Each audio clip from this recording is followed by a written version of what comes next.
चलिए आज से स्टार्ट करते हैं स्ट्रीमलाइन फ्लो। देखो बेटा, हमारे पास दो तरीके के फ्लो होते हैं, वैसे होते तो तीन तरीके के फ्लो हैं, streamline, turbulent and laminar flow.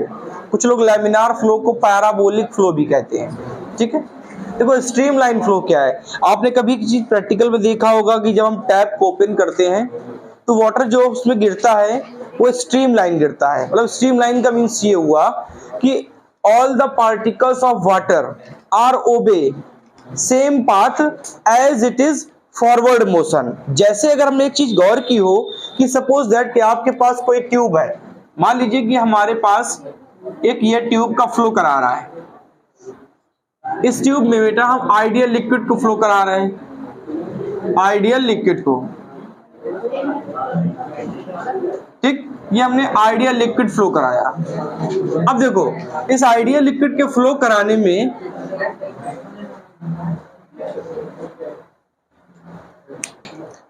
तो स्ट्रीमलाइन फ्लो को हम लिखेंगे क्या बेटा? अगर आप when all the medium particles या particles of water, particles of fluid are travelling along same path, along same path, एक जैसे पाथ को फॉलो करें तो उसके मोशन को बेटा हम कहते हैं stream line flow. Suppose that, मान लो थोड़ी देर के लिए इस लाइन में जितने भी पार्टिकल्स हैं वो सब अपने फॉरवर्ड पार्टिकल को देखकर एक तरीके का मोशन कर रहे हैं, इसी को हम कहते हैं स्ट्रीम लाइन फ्लो। लेकिन थोड़ा सोचो, दिमाग लगाओ, इसकी भी एक सर्टेन लिमिट होती है। लिमिट का मतलब ये होता है कि इसकी भी एक मैक्सिमम स्पीड है। उस मैक्सिमम स्पीड से अगर ये अबव चला गया तो ये टर्बुलेंट हो जाएगा। जैसे आपने कभी एक चीज फील की होगी कि कोई भी फ्लो जब हो रहा है, अगर उसमें प्रेशर क्रिएट ना करो, एरिया चेंज ना करो, तो वो एक कंटिन्यू एक स्पीड से फ्लो होता रहता है।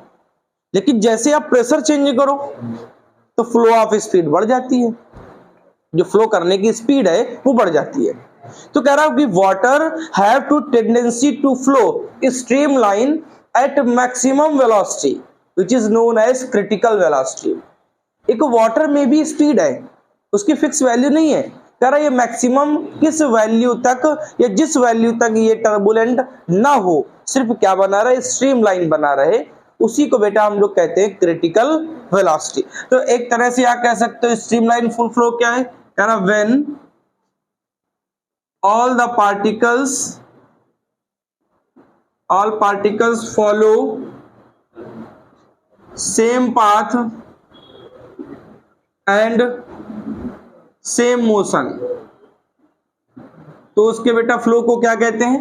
स्ट्रीमलाइन फ्लो कहते हैं। यहां का पार्टिकल इसको फॉलो कर रहा है, ये पार्टिकल इसको फॉलो कर रहा है, ये वाला इसको फॉलो कर रहा है, ये सब एक दूसरे को फॉलो करते हुए सीधे चले जाएंगे, तो इसको क्या कहते हैं? स्ट्रीमलाइन फ्लो कहते हैं। तो कह रहा it have maximum speed up to obey streamline. इसकी एक बेटा मैक्सिमम स्पीड भी है, ये जब तक क्या ओबे करता है? स्ट्रीमलाइन। उसी को हम लोग कहते हैं, इट इज नोन एज, उसी को हम लोग बोलते हैं it is known as critical velocity. क्या कहते हैं? Critical velocity. मतलब वाटर जब फ्लो करेगा, वाटर है, केरोसिन है या कोई भी फ्लूइड है, तो उसकी टेंडेंसी होती है कि वो एक मैक्सिमम स्पीड तक स्ट्रीमलाइन हो सकता है। उसके बाद हो सकता है कि उसकी स्पीड अगर आपने जरा सी भी थोड़ी और बढ़ा दी तो पाथ जिगजैग हो जाएगा, मोशन कैसा हो जाता है? टर्बुलेंट हो जाता है। कैसा हो जाता है? टर्बुलेंट। जैसे आपने देखा हो कभी कि जब हम अगर स्टोन ना मारे वाटर की लेयर पर, तो आप देखते हैं कि तालाब का जो पानी होता है, नदी का जो पानी होता है, वो एक जैसा फ्लो करता रहता है। इसका मतलब सारे जो पार्टिकल्स हैं वो अपने फॉरवर्ड पार्टिकल को देखते हुए एक मोशन कर रहे हैं, और वो मोशन हमेशा स्ट्रीमलाइन होता है, स्ट्रीमलाइन। तो टर्बुलेंट कैसा बना बेटा? अगर वही फ्लो बढ़ जाए तो हो सकता है कि स्ट्रीमलाइन बना रहे, लेकिन एट मैक्सिमम लिमिट हो सकता है कोई ना कोई लिमिट हो, उस लिमिट के ऊपर अगर उसको फ्लो करेगा तो वो क्या बन जाता है? टर्बुलेंट बन जाता है, जिसको हम लोग कहते हैं जिगजैग मोशन। जैसे आपने कभी देखा होगा कि जब बाढ़ वगैरह आती है तो उस समय जो वाटर का मोशन होता है वो टर्बुलेंट होता है, जिगजैग। मतलब वाटर के फ्लो करने की स्पीड मैक्सिमम एक लिमिट है, सर्टेन लिमिट, उस लिमिट के ऊपर जैसे ही क्रॉस करेगा वो स्ट्रीमलाइन नहीं होगा, अब वो क्या बन जाएगा, टर्बुलेंट, और उसका पाथ कैसा हो जाता है, जिगजैग। तो कह रहा है जिस स्पीड तक ये मैक्सिमम ओबे करे उसी को हम कह देते हैं बेटा क्रिटिकल वेलोसिटी। तो क्रिटिकल वेलोसिटी डिपेंड किस पे करेगा भाई, पाइप ले रहे हो तो उसके डायामीटर पर, पाइप ले रहे हो तो कौन सा फ्लूइड है, कितना ज्यादा डेंस है तो उसकी डेंसिटी पर, और किस पे डिपेंड कर रहा है, डेंसिटी है तो विस्कोसिटी भी होगी, डेंसिटी है तो विस्कोसिटी भी है। मतलब ये जो आप वीसी कह सकते हो क्रिटिकल वेलोसिटी, ये डिपेंडेंट है किस पे बेटा, ईटा पर भी डिपेंड है, किस पे डिपेंड है, रो पर भी डिपेंड है, और पाइप के डायामीटर डी पर भी डिपेंड है। अब ये हमको पता करना है कि कौन डायरेक्टली प्रोपोर्शनल है और कौन इनवर्सली प्रोपोर्शनल है। डिपेंड किस पे करता है, viscosity of fluid, density of fluid और डायामीटर ऑफ पाइप। पाइप का डायामीटर छोटा होगा तब भी स्ट्रीमलाइन होगा तो, लेकिन उसमें फ्लो ज्यादा होता है, स्पीड ज्यादा होती है। पाइप का डायामीटर बढ़ा दोगे स्ट्रीमलाइन तो हो सकता है अब भी रहे, लेकिन वाटर के फ्लो करने की स्पीड हो सकता है कम हो जाए। ये तो आपने प्रैक्टिकल देखा होगा। आप प्रैक्टिकल फील करने के लिए आप कभी एक चीज गौर करिए कि जब आप सुनामी सुनते हैं, सुनामी आती है तो उसमें ऐसा कुछ थोड़ी नहीं, फ्लो कौन करता है, वाटर ही करता है ना। बस वो क्या करता है कि इसकी स्पीड सर्टेन लिमिट से ज्यादा बढ़ जाती है, तो सर्टेन लिमिट से ज्यादा बढ़ गई तो पाथ हो गया जिगजैग, और मोशन कैसा हो गया, टर्बुलेंट। इसका मतलब सर्टेन लिमिट से नीचे रहेगा तो उसका पाथ रहेगा हमेशा कैसा, स्ट्रेट लाइन पाथ। कैसा रहेगा, स्ट्रेट लाइन पाथ। और फ्लो कैसा रहेगा, स्ट्रीम लाइन। स्ट्रीम लाइन का मतलब होता है सारा फोकस एक जगह से निकल जाए, सारा फोकस एक जगह से पास कर जाए। तो अगर आपसे कोई कहे स्ट्रीम लाइन क्या है, तो when all the medium particles follow same path and same motion, एक जैसा मोशन करें, एक जैसे पाथ को फॉलो करें। तो कह रहा है कि कब तक, it have maximum speed up to it is obey, जब तक ये ओबे करे क्या, स्ट्रीम लाइन। तो कब तक ओबे करता है, तो उसकी स्पीड को क्या कहते हैं, क्रिटिकल वेलोसिटी कहते हैं। क्रिटिकल वेलोसिटी किस पे डिपेंड है, विस्कोसिटी पर और डेंसिटी पर जो फ्लूइड ले रहे हो, और ये डी मतलब डायामीटर ऑफ पाइप, पाइप जो ले रहे हो उसका डायामीटर कम है कि ज्यादा है, इस पे डिपेंड करता है। तो इतनी बात ठीक है। अगर कोई कहते कि टर्बुलेंट फ्लो क्या है, इसी का सेकंड पार्ट होता है बेटा टर्बुलेंट फ्लो। तो टर्बुलेंट फ्लो में आप लिख दीजिएगा, क्या लिखेंगे, when flow of fluid, flow of liquid क्या कर जाए, एक्सीड कर जाए, एक्सीलरेट हो जाए या इंक्रीज हो जाए अप टू किससे बेटा, क्रिटिकल वेलोसिटी, क्रिटिकल वेलोसिटी से ऊपर चला जाए तो वो क्या बन जाएगा, टर्बुलेंट फ्लो। और उसको क्या कहते हैं, जिगजैग मोशन। जैसे आप तालाब में अचानक पत्थर मार दें तो उस समय क्या होता है, जो उसकी स्टोन की स्पीड थी वो आपने वाटर के पार्टिकल को दे दी, तो वाटर के पार्टिकल को दे दी तो अचानक स्पीड बढ़ जाएगी उसकी, अब उसका मोशन स्ट्रीमलाइन नहीं होगा, अब वो क्या हो गया, जिगजैग मोशन। उसी को हम कहते हैं टर्बुलेंट मोशन, टर्बुलेंट मोशन।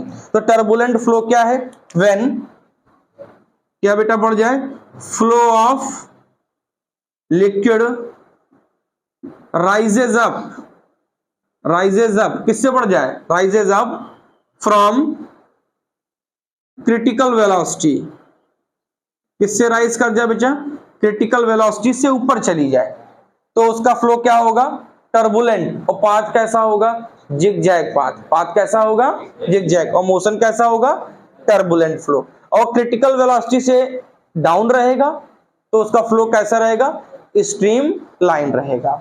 जैसे आपने एक ये बात समझ सकते हो कि आपने किसी ऐसा टॉपिक पढ़ा हो जहां पर हम इसको ऐसे कुछ समझ सकते हैं, तो थोड़ा दिमाग लगाओ। जिससे हम बाइक चलाते हैं तो आप इतना सोचो कि हम बाइक चलाते हैं तो अगर एक या स्कूटी चलाते हैं तो एक कांस्टेंट स्पीड पर आप चलते रहें, तो एक कांस्टेंट स्पीड पर चल रहे हैं तो स्ट्रीम लाइन फ्लो है। आप एक डायरेक्शन को फॉलो कर रहे हैं और एक जैसा चल रहा है, कहीं आपने स्पीड चेंज नहीं की, लेकिन उसी की जगह आप बार बार स्पीड कम ज्यादा करें तो क्या होगा, एक बार एक्सीलरेट होगा फिर डिसेलरेट होगा। इसका मतलब है कि एक बार प्लस भी हो रहा है रिटार्डेशन और एक बार रिटार्डेशन नेगेटिव में भी चला आ रहा है। तो ऐसे मोशन को हमेशा स्ट्रेट लाइन मोशन नहीं कहते, तो यहां पर स्ट्रेट लाइन बोलते हैं, लेकिन वाटर में उसको स्ट्रीम लाइन बोलते हैं। तो वहां अगर वाटर का सेकंड पार्ट क्या बन गया, टर्बुलेंट, कि फ्लो करने की स्पीड क्रिटिकल से ऊपर चली है। क्रिटिकल की कोई फिक्स वैल्यू नहीं है, कोई कांस्टेंट वैल्यू होती नहीं कि जो आपको बताई जाए। तो कोई भी क्रिटिकल वेलोसिटी से ऊपर जैसे क्रॉस कर जाएगा तो वो क्या बन जाएगा बच्चा, टर्बुलेंट फ्लो हो जाएगा, और उसका पाथ कैसा हो जाता है, जिगजैग हो जाता है। उस पाथ को क्या कहते हैं, जिगजैग। अब कुछ इंपॉर्टेंट बातें, जैसे पहली बात सबसे मेन, आप भी लिखना चाहो लिख भी सकते हो। एक बात जरा गौर से देखो, अगर बेटा यहां मैं टेंजेंट बनाऊं, मान लो ये पार्टिकल है, मैं इसके फ्लो को चेक करना चाहूं तो आप ऐसे टेंजेंट बना लेते हो। मान लो यहाँ पे पार्टिकल है, आपने कहा टेंजेंट बनाओ, आपने टेंजेंट बना दिया। यहाँ पे पार्टिकल था, आपने इसका टेंजेंट बना दिया। यहाँ पे ये टेंजेंट बना दिया। तो अगर आप स्ट्रीम लाइन फ्लो में टेंजेंट बना रहे हैं तो tangent gives the direction of flow. Tangent क्या देता है, gives the direction of flow. When tangent create on stream line flow it gives the direction of flow. ये क्या बताता है, फ्लो करने की डायरेक्शन को बताता है। ठीक है। सेकंड थिंग, क्या आप थोड़ा सा दिमाग लगाओ कि बेटा ये लेयर्स जो आप कह सकते हो स्ट्रीम लाइन, अगर आपको थोड़ा बहुत आइडिया हो तो क्लास 9th में या 10th में आपने एक छोटा सा टॉपिक सुना होगा, magnetic field line. Magnetic field line जहां पर इमेजिनरी लाइन हुआ करती थी, नॉर्थ पोल से साउथ पोल में जाती थी। मैं उसका इसलिए कह रहा हूं, उससे बात आपको थोड़ी समझ में आएगी। बेटा अगर वाटर की लेयर्स या stream line flow, stream lines बहुत क्लोज आ जाए, क्लोज का मतलब होता है हाईली डेंस, क्लोज का मतलब होता है हाईली डेंस, और जहां पर दूर दूर हो जाए वहां पर lower dense. Where stream lines are close of each other it means it have higher dense at the place. उस प्लेस पर कैसा होगा, वो हायर डेंस होगा। अगर अवे हो जाए, थोड़ा दूर दूर हो जाए तो कैसा हो जाएगा बेटा, वो लोअर डेंस हो जाएगा। इसका मतलब है वहां पर डेंसिटी कैसी है, कम है। ठीक है, दो बातें हो गई। तीसरी बात, क्या सोचो मैं क्या दोनों फ्लो को इंटरसेक्ट करा सकता था? अगर इंटरसेक्ट करता तो ध्यान सुनो, यहां पे दो पॉइंट बने, एक का टेंजेंट ये बना, एक का टेंजेंट ये बना। अच्छा कुछ सोचो, फ्लो करता हुआ वाटर क्या एक बार में दो डायरेक्शन में जाएगा? पॉसिबल ही नहीं। मोशन करता हुआ कोई भी ऑब्जेक्ट एट सर्टेन टाइम एक पोजीशन से दो जगह जा ही नहीं सकता। तो हमको रिजल्ट मिला टू स्ट्रीम लाइन, दो stream line can't intersect with each other, कभी भी एक दूसरे को इंटरसेक्ट नहीं करती। इफ इंटरसेक्ट अगर करती then the point of intersection, तो उस इंटरसेक्शन पॉइंट पर it have two direction of flow, वहां पर डायरेक्शन ऑफ फ्लो कितनी होती, दो। इट इज नेवर पॉसिबल, ये कभी भी पॉसिबल नहीं। क्या कभी पॉसिबल है कि आपने जब टैप ओपन किया तो आधा पानी इधर जा रहा हो आधा ऊपर जा रहा हो? ऐसा तो कभी नहीं देखा आपने। अगर इंटरसेक्ट कर जाए तो स्ट्रीम लाइन, तो एक इंटरसेक्शन पे दो डायरेक्शन है, ये कहां पॉसिबल है कि वाटर एक साथ दो जगह फ्लो कर ही नहीं सकता। उसका ट्रांसफर करा सकते हो आप, पाइप को बेंड करके मोड़ कर दूसरे रास्ते से निकाल सकते हैं आप, लेकिन एक इंटरसेक्शन पर दो डायरेक्शन नहीं हो सकते। तो two stream line can't intersect with each other, दो स्ट्रीम लाइंस एक दूसरे को कभी कट नहीं कर सकते। इतनी बात ठीक है। तो पहली बात हमें क्या पता चली कि जो टेंजेंट है वो क्या बताता है, direction of flow, direction of flow. दूसरी बात क्या पता चली कि कहीं पर स्ट्रीम लाइन क्लोज है, बहुत क्लोज आ रही हैं, तो वो हाईली डेंस होगा, और जहां पर एक दूसरे से दूर होंगी बेटा वो कैसा होगा, लोअर डेंस होगा। ठीक है, थोड़ा और दिमाग लगाना, अगर मैं इस नोजल का एरिया बढ़ा दूं, नोजल का एरिया बढ़ा दूं तो जो फ्लो बाहर से हो सकता है निकल रहा हो वो भी कहां से आ जाएगा, अंदर से आ जाएगा। हो सकता है कि कुछ फ्लो हमारा बाहर से जा रहा हो, एरिया बढ़ा दो तो स्ट्रीम लाइंस बढ़ जाएंगी। तो अगर कोई आपसे कह दे एरिया, तो एरिया इज डायरेक्टली प्रोपोर्शनल किसके हो जाएगा बेटा, नंबर ऑफ स्ट्रीम लाइन। अगर आप एरिया बढ़ा दोगे तो बेटा जितनी भी लाइंस हो सकता है कि बाहर से क्रॉस कर रही हो वो भी कहां चली जाएंगी, अंदर चली जाएंगी। Two stream line never be intersect each other, दो स्ट्रीमलाइन एक दूसरे को कभी इंटरसेक्ट नहीं कर सकती। If intersect then the point of intersection it have two direction, this is not possible at certain point. एक पॉइंट पर दो डायरेक्शन हो जाएं ऐसा पॉसिबल नहीं होता है, ठीक है। तो स्ट्रीमलाइन फ्लो क्या है बेटा, एक वाटर फ्लो करे एक सर्टेन लिमिट तक, एक सर्टेन वेलोसिटी तक, उसको कहते हैं क्रिटिकल वेलोसिटी। उस वेलोसिटी तक रहेगा तो स्ट्रीमलाइन, और जैसे ही उससे ऊपर चला जाएगा तो वो बन जाएगा टर्बुलेंट, वो पाथ कैसा हो जाएगा, जिगजैग। क्रिटिकल वेलोसिटी किस पे डिपेंड है, किस पे डिपेंड है, ईटा पर, coefficient of viscosity, rho density of fluid, D diameter of pipe. इतनी बात ठीक। कोई कहे आपसे क्रिटिकल वेलोसिटी की डेफिनेशन बताइए तो आप बता दीजिएगा maximum speed to flow of water up to it represent streamline, जब तक ये क्या रिप्रेजेंट करे, स्ट्रीमलाइन, एंड आफ्टर दिस, इसके बाद इट मे बी टर्बुलेंट, वो क्या बन जाए, टर्बुलेंट। वेलोसिटी की वो मैक्सिमम मैग्नीट्यूड जब तक स्ट्रीमलाइन बना रहे, और जैसे ही उससे ऊपर वैल्यू जाएगी तो वो क्या बन जाएगा, टर्बुलेंट बन जाएगा। इसी को कहते हैं क्रिटिकल वेलोसिटी। बोलो ठीक है। क्रिटिकल वेलोसिटी की डेफिनेशन लिख पाएंगे, the flow of liquid up to it represent streamline, after that it represent turbulent, that velocity is known as critical velocity. Water की फ्लो करने की वो स्पीड जब तक ये मैक्सिमम क्या रिप्रेजेंट करे, स्ट्रीमलाइन, और उसके ऊपर क्या बन जाए, टर्बुलेंट, तो उसकी स्पीड को क्या कहते हैं, क्रिटिकल वेलोसिटी कहते हैं। क्रिटिकल नाम का शब्द कहीं भी लग जाए समझ जाना मैक्सिमम वैल्यू तक जाएगा। क्रिटिकल का मीन्स ये होता है मैक्सिमम, ठीक, इतनी बात नोट कर लें।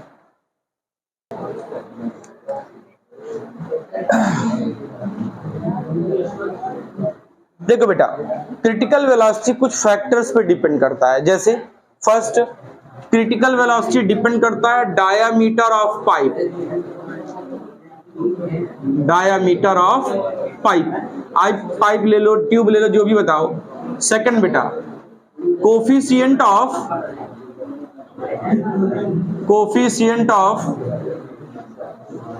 विस्कोसिटी ऑफ फ्लूइड, ठीक है, फ्लूइड की कोफिशिएंट ऑफ विस्कोसिटी पर। Third, density of fluid, density of fluid depend तो टेम्परेचर पे भी करता है, लेकिन जो फॉर्मेशन होता है फॉर्मूले का उस पर टेम्परेचर नहीं लेते हैं लोग। तो ये तीन चीजों पे स्पेशल डिपेंड है। तो बताओ, वीसी प्रोपोर्शनल, बेटा मैं पहले विस्कोसिटी ईटा, डेंसिटी को बेटा रो, और डायामीटर को डी। डायमेंशन लगा लेता हूं बच्चा एक्स वाई जेड। तो बेटा कांस्टेंट लगा लेता हूं के, इसके बारे में बात करेंगे, पहले के अभी लगा देते हैं। ईटा की पावर एक्स, रो की पावर वाई, और डी की पावर जेड, और उसको लेट कर लिया equation number first. Write both side dimension, हम दोनों तरफ डायमेंशन लिखेंगे। तो write both side dimension, both side dimension, आपको डायमेंशन तो याद हो गई होंगी बेटा। Speed L T minus one, M नहीं है तो एम की पावर कर लो 0, और एल 1 बेटा, इक्वल के ईटा की बेटा याद हो गई होगी, M L minus one T minus one की पावर एक्स, की पावर एक्स। बेटा डेंसिटी एम एल माइनस 3 की पावर वाई, और डायामीटर हो, लेंथ हो, सब वो मीटर में मेजर करते हैं, तो एल की पावर जेड, ठीक है। ये विस्कोसिटी, ये डेंसिटी, और ये डायमीटर, ठीक है। हम सेट कर लेते हैं सबको एक एक साथ। के पहले बेटा m को उठाओ, यहां m की पावर 1, बेटा 1 का जब x में करोगे तो x, यहां बेटा 1 y में करोगे तो प्लस का, ठीक है। बेटा l को लो, माइनस 1x में माइनस x, माइनस 3y में माइनस 3y, बेटा प्लस 1 z में प्लस का l minus x minus 3y plus का z। बेटा t ले लो, t की पावर माइनस 1x में तो माइनस का x। देखो बेस इक्वल हो गए, पावर का कंपैरिजन करा लीजिए आप, बेस MLT, तो base equal compare of power, compare of power. तो बेटा m की पावर x प्लस वाई, यहां 0, तो x प्लस वाई इक्वल 0, तो x इक्वल माइनस वाई। बोलो ठीक है, x equal minus y. Second बेटा, सेकंड बनाओ बेटा, L कितना है, minus x minus 3y plus z, minus x minus 3y plus z equal बच्चा, इधर L कितना है 1, इधर L कितना 1। क्या बच्चा x इक्वल माइनस वाई है, x की जगह माइनस वाई रखो, तो minus y minus minus plus y, plus y में 3y करोगे तो माइनस का 2y प्लस का z इक्वल 1। ये सेकंड इक्वेशन बन गई। ठीक है, थर्ड लो, t की पावर माइनस एक्स, t की पावर माइनस 1, तो माइनस एक्स इक्वल माइनस 1, तो x इक्वल बेटा अगर x इक्वल 1 है तो y इक्वल माइनस 1, तो y इक्वल माइनस 1। बोलो ठीक है, x y दो मिल गए। अब z चाहिए, ये लिखा है y की जगह माइनस 1 रखो, तो y की जगह जब माइनस 1 रखोगे तो बन जाएगा प्लस का 2, प्लस का 2, उधर जाएगा माइनस 2, तो z इक्वल माइनस 1। बोलो बात ठीक है, आपको x मिल गया, y मिल गया, z मिल गया, x y और z। इसको कहां ले जाओ, x y z को इक्वेशन नंबर फर्स्ट में ले जाओ। तो हम इक्वेशन नंबर फर्स्ट में चलते हैं, vc इक्वल के बेटा ईटा की पावर x, x कितना है 1, x कितना है 1, बेटा रो की पावर y, y कितना है माइनस 1, तो रो की पावर माइनस 1। ठीक बेटा, डायामीटर की पावर z, z कितना है माइनस 1, तो बेटा d की पावर माइनस 1। तो vc इक्वल के ईटा, इन दोनों को ले जाओ नीचे, अपॉन में रो d। This is the formula of critical velocity, vc equal के ईटा अपॉन रो d। मतलब आपने डायामीटर पाइप का बढ़ा दिया, डायामीटर, क्रिटिकल वेलोसिटी कम हो जाएगी। अभी तो ये बात समझा रहा था कि पाइप का डायामीटर छोटा है तो वाटर बहुत तेज फ्लो करता है, और डायामीटर बड़ा कर दो तो फ्लो करेगा लेकिन उतनी स्पीड में नहीं करता। ठीक है बेटा, V C proportional 1 upon rho. देखो डेंसिटी बढ़ा दोगे, क्रिटिकल वेलोसिटी कम हो जाएगी। बिल्कुल ठीक है, वाटर की जगह केरोसिन ले लो, केरोसिन उतना तेज नहीं चल सकता, जितना फ्लो कौन चलता है, वाटर, क्योंकि वाटर की डेंसिटी कम है तो क्रिटिकल वेलोसिटी ज्यादा है, केरोसिन का रो ज्यादा है तो क्रिटिकल वेलोसिटी कम। ठीक है, लेकिन जिसकी विस्कोसिटी ज्यादा होगी वो बच्चा तेज फ्लो करेगा, जिसकी विस्कोसिटी ज्यादा होगी वो तेज फ्लो करेगा। तो VC प्रोपोर्शनल ईटा। एक समस्या है अभी भी, ये जो K लिखा है ना, इसी K को बेटा रेनॉल्ड नंबर कहते हैं। इसी K को बच्चों क्या कहते हैं, रेनॉल्ड नंबर।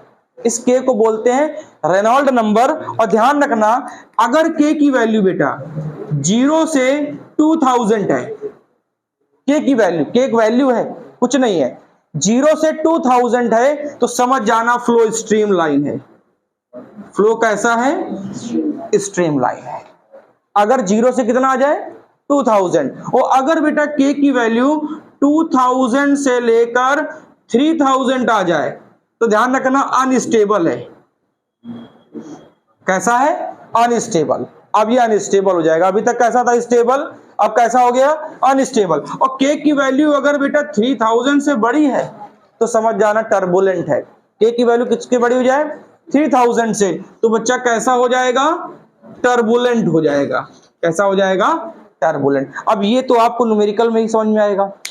जब K की वैल्यू 0 से 2000 स्ट्रीम लाइन, K की वैल्यू 2000 से 3000 अनस्टेबल, K की वैल्यू 3000 से बड़ी तो बच्चा कैसा कहोगे, टर्बुलेंट। कुछ बुक्स में आपको ये भी बता दूं, कुछ बुक्स में 0 से लेकर 2000 स्ट्रीम लाइन कहते हैं और 2000 से बड़े को कहते हैं सीधे सीधे टर्बुलेंट। लेकिन मैंने पूरा प्रोसेस बता दिया। 2000 से 3000 होता है अनस्टेबल, और 3000 से ग्रेटर हो जाए तो बच्चा बन जाता है क्या, टर्बुलेंट। तो VC का फॉर्मूला क्या मिला, K eta upon rho D, जहां पर K क्या है, पाइप का रेनॉल्ड नंबर। पाइप का रेनॉल्ड। अगर पाइप बेटा नैरो है तो आपको मालूम है नैरो होगा तो स्ट्रीमलाइन 100% होगा, तो के की वैल्यू इतनी ही आएगी इसके बीच में, ठीक। और अगर पाइप वाइड है, बहुत बड़ा है, तो रेनॉल्ड नंबर बढ़ जाएगा, क्योंकि उस समय अब फ्लो स्ट्रीमलाइन नहीं होगा, क्योंकि वाटर निकलेगा तो उस स्ट्रीमलाइन उस फ्लो से नहीं निकलेगा, तो उसकी वैल्यू कितनी होनी चाहिए, 3000 से बड़ी होनी चाहिए। तो 3000 से बड़ा टर्बुलेंट, 2000 से 3000 अनस्टेबल, और 0 से 2000 हो जाए बच्चा तो उसको क्या कहते हैं, स्ट्रीमलाइन। अगर फ्लूइड की डेंसिटी बढ़ रही है, क्रिटिकल वेलोसिटी कम हो जाएगी। पाइप का डायामीटर बढ़ा दोगे, क्रिटिकल वेलोसिटी कम हो जाएगी। लेकिन जितना ज्यादा विस्कस लिक्विड लोगे, विस्कस, उतना ज्यादा क्या होगा, क्रिटिकल वेलोसिटी बढ़ेगी। तो ये बात आप ध्यान रखिएगा, क्योंकि VC एक आपने और स्पीड पढ़ी है, टर्मिनल वेलोसिटी, और ये दूसरी वेलोसिटी है, क्रिटिकल वेलोसिटी। टर्मिनल में फॉर्मूला मिला था रेडियस के टर्म्स में, डेंसिटी के टर्म्स में, लेकिन यहां पर भी डेंसिटी के टर्म्स है, लेकिन यहां पाइप की वैरायटी बता रहा है। ये पाइप नैरो है तो क्या होगा, पाइप वाइड है तो क्या होगा, ये डिपेंड कर रहा है आपके फ्लो पर, और वो डिपेंड करता था अपोजिट ऑफ फोर्स, फोर्स का अपोज करने वाला है। इतनी बात ठीक है, नोट कर लो बेटा। तेरा water is flowing in pipe of radius 1.5 centimetre.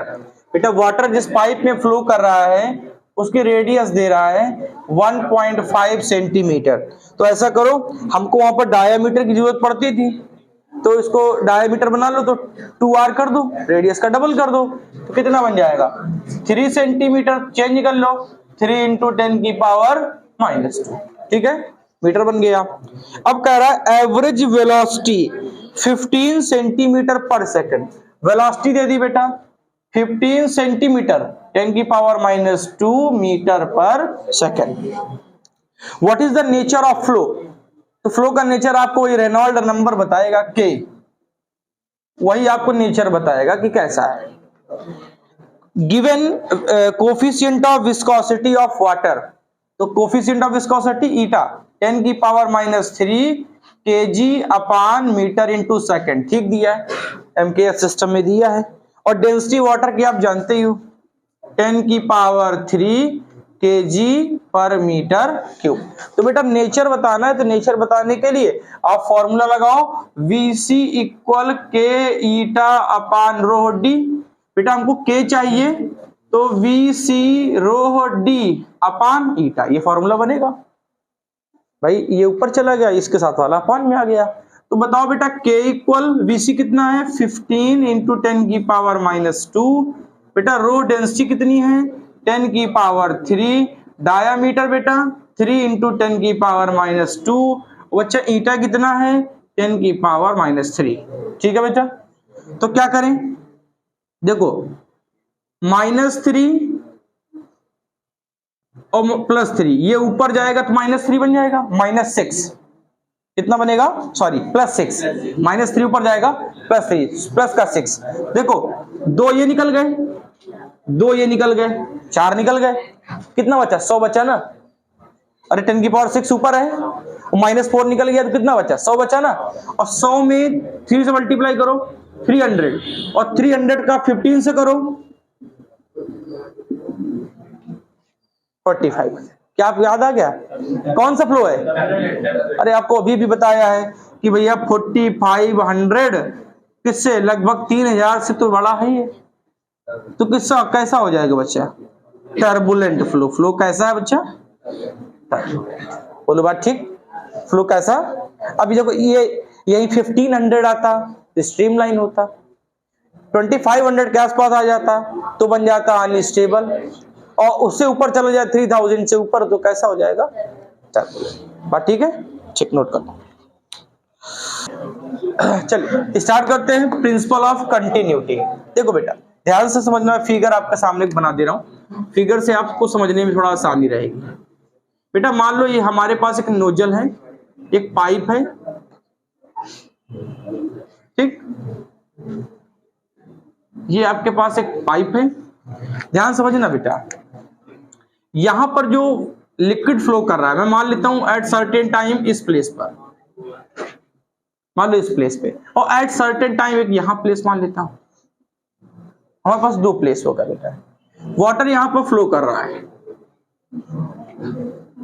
ठीक, दिमाग लगाना, यहां का क्रॉस सेक्शन एरिया A1 है, यहां का क्रॉस सेक्शन एरिया A2 है, यहां पर वाटर ने फ्लो किया, लेट स्पीड क्या है V1, और जब यहां पर पहुंचा तो उसकी स्पीड थी V2, ठीक है, यहां पर V1 स्पीड से और यहां पर V2 स्पीड से।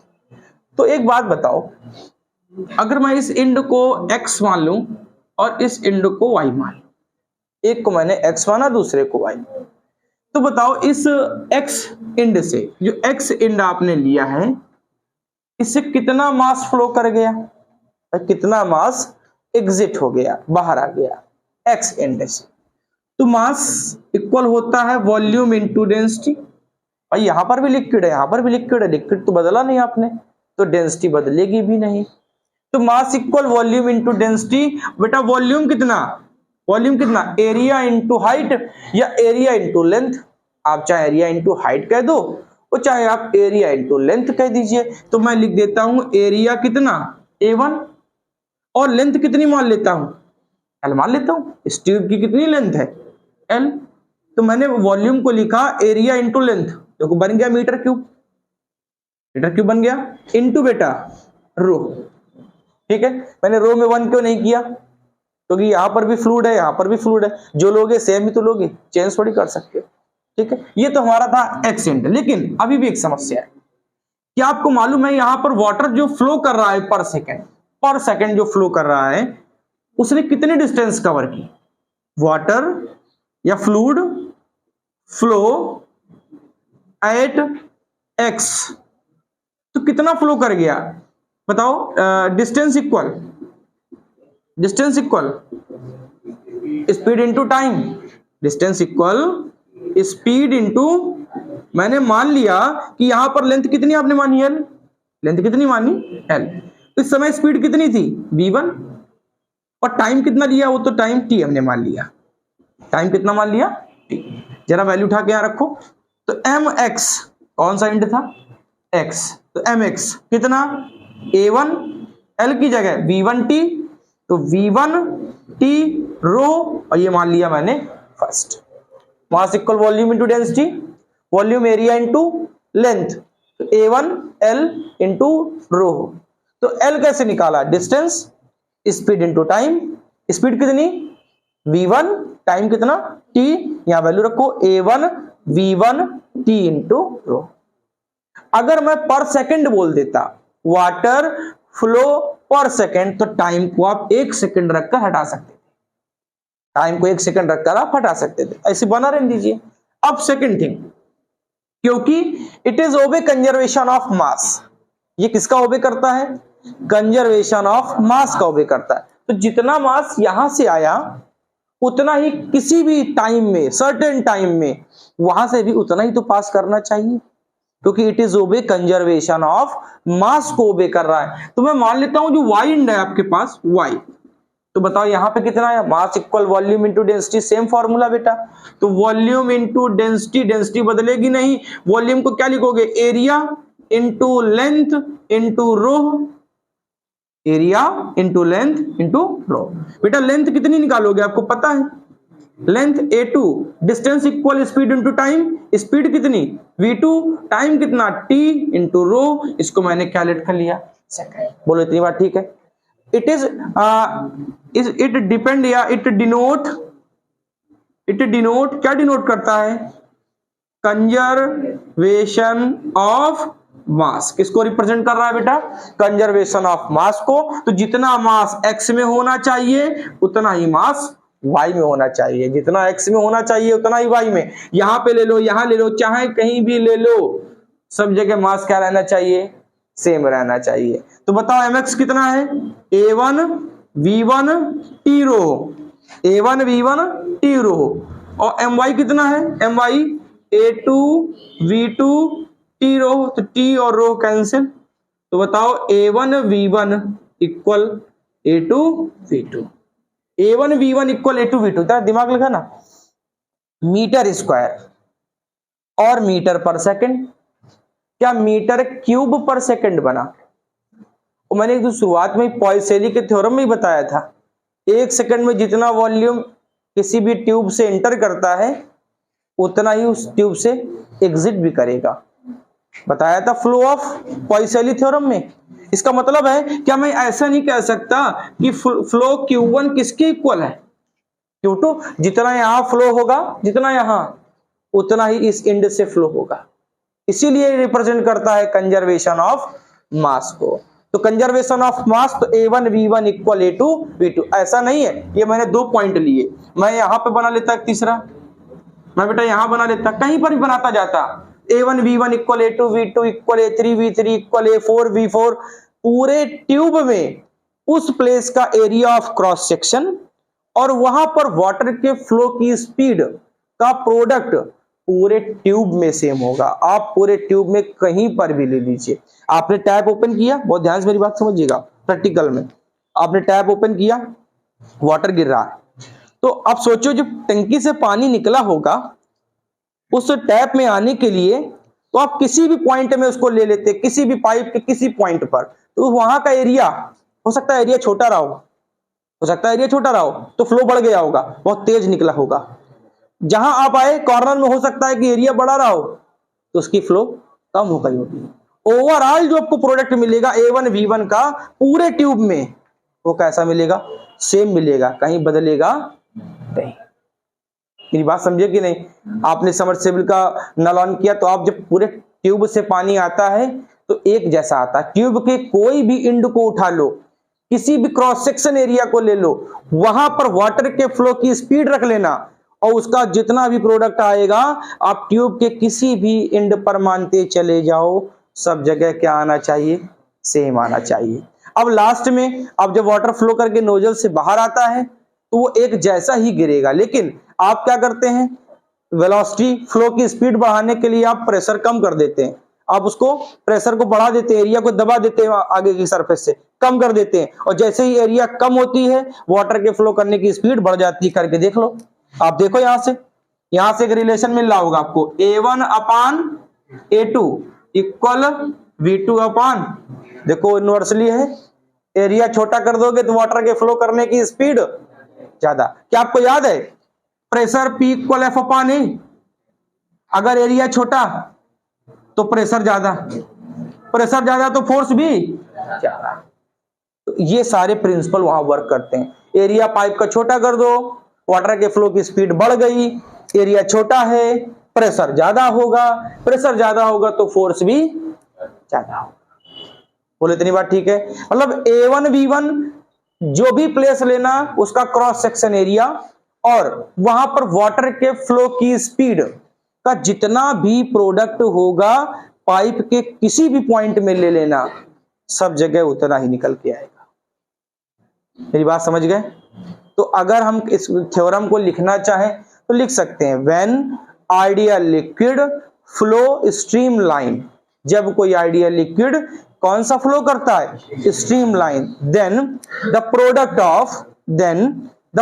Of cross sectional area and flow of किसका फ्लो ऑफ स्पीड ऑफ